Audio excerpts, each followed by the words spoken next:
দেখো বন্ধুরা কত সুন্দর চুই ফল। দেখো কত সুন্দর গাছ হচ্ছে আর ভরে গেছে চুই ফল। চুই ফল দিয়ে করবো একটা রেসিপি। নমস্কার বন্ধুরা, রাজু রিঙ্কু সিম্পল রান্নায় তোমাদের সবাই স্বাগত। আজকে করব চুই ফল দিয়ে একটা রেসিপি। কিভাবে করি চলো দেখা যাক। এই দেখো, এই যে হারা কালারের চুই ফল হয়েছে আর ওদিকে এই যে লাল কালারের চুই ফল হয়েছে। তা আমি আজকে লাল কালারের চুই ফল দিয়েই রেসিপি তোমাদের দেখাবো।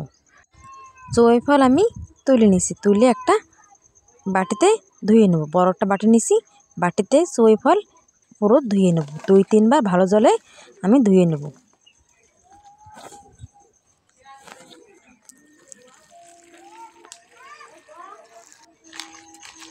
কেন কি এতে পোকামাকড় থাকে, তাই ভালো করে 2-3 বার পরিষ্কার জলে আমি ধুয়ে নিছি। ধোয়া আমার হয়ে গেছে। চুই ফল দিয়ে রেসিপি করার জন্য চুই ফল ভালো মতন ধুয়ে নিছি। তারপর নিয়ে নিছি কিছু কাঁচা লঙ্কা, ধনেপাতা, একটা পেঁয়াজ আর কিছু কোয়া রসুন নিয়ে আমি এখন সব কিছু কাটে দিয়ে নেব। এই যে আমার কাটা ধোয়া হয়ে গেছে। বন্ধুরা, আমরা চুই ফলের টক ফলও বলি, তোমরা কি বলো কমেন্ট করে অবশ্য জানাইও।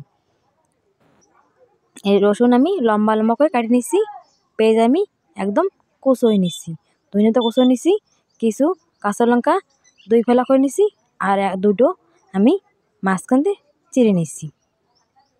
চুলোর পরে করে দিয়ে দিলাম তেল, তেল দিয়ে ফোড়ন দিলাম পাঁচফোড়ন দিয়ে আমি 2 মিনিট রেখে দিছি। তারপরে দিলাম একটা শুকনো লঙ্কা আমি ভেঙে দিছি, যার কারণে সুন্দর একটা ফ্লেভার হবে। বন্ধুরা, এই রেসিপিটা আমার স্বর্গীয় ঠাকুমার রেসিপি। ঠাকুমা অনেক সুন্দর করতো এই রেসিপিটা আর খাতো অনেক সুন্দর। মাঝে মাঝে আমার ঠাকুমা এই রেসিপিটা করতো, খুবই টেস্টি লাগতো। তাই আজকে এত চুই ফল দেখে আমার সেই ঠাকুমার স্মৃতিগুলো মনে পড়লো, তাই আমি রেসিপিটা তোমাদের সঙ্গে শেয়ার করতেছি। তেল দিয়ে দিলাম ফোড়নে পাঁচফোড়ন দিয়ে পেঁয়াজ, রসুন, কাঁচা লঙ্কা আমি ভালো মতো লাল লাল করে ভাজে দিয়ে দিলাম ওতে টক ফল। চুই ফলের টক ফল বলি আমি, তোমরা কি বলো কমেন্ট করে অবশ্যই জানাইও। তারপরে দিয়ে দিলাম স্বাদ মতো লবণ, একটু হলদি পাউডার দিয়ে আমি কিছুক্ষণ নেড়ে চেড়ে নিলাম। তারপরে অল্প একটু দিয়ে দিলাম শুকনো লঙ্কা দিয়ে কিছুক্ষণ নেড়ে চেড়ে একটু ভেজে নিলাম।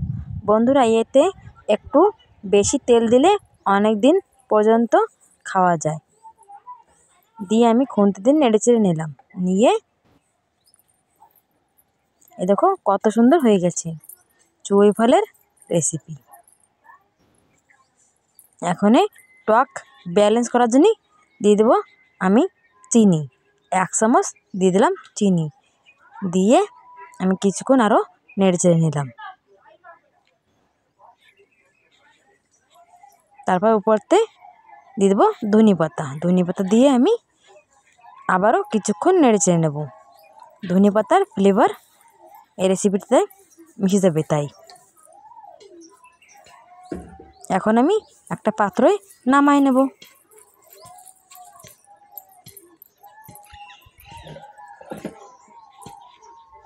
এই দেখো নামাই নিছি, রেডি আমার চুই ফলের রেসিপি। ঝাল ঝাল টক টক মিষ্টি মিষ্টি চাটনি। এখন আয়শা খাবে বলছে, তাই আয়শাকে একটু দেব। এই দেখো আমার আয়শা খাচ্ছে। আয়শা বলছে খুবই টেস্টি হয়েছে। বন্ধুরা, ভিডিওটা যদি ভালো লাগে লাইক করে সাবস্ক্রাইব করে পাশে থেকো। আগামী দিন দেখাবে নতুন একটা রেসিপির সাথে।